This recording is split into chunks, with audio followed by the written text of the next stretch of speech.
papa papa papa papa za kichwa. Mungu kakupaka leo. Wewe njoo hapa haraka unieleze.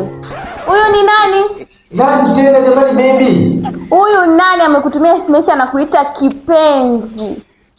Kipenzi? Kumbe naongea nini? Mweu.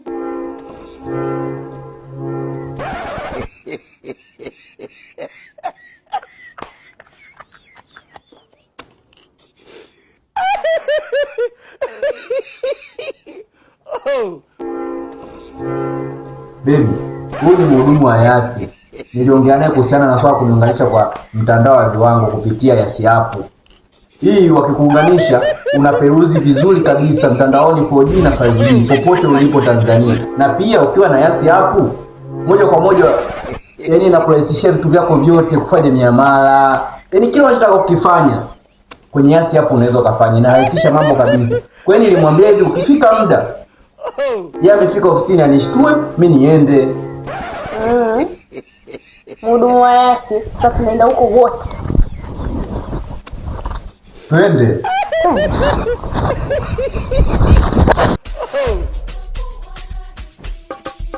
Jamani, wewe ndio tulikuwa tunawasiliana kwenye simu?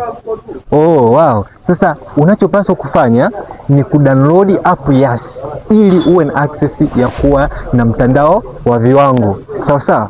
Ndio, toa simu yako alafu scan hapa udownload app ya Yasi ili tuweze kuendelea na issue zingine.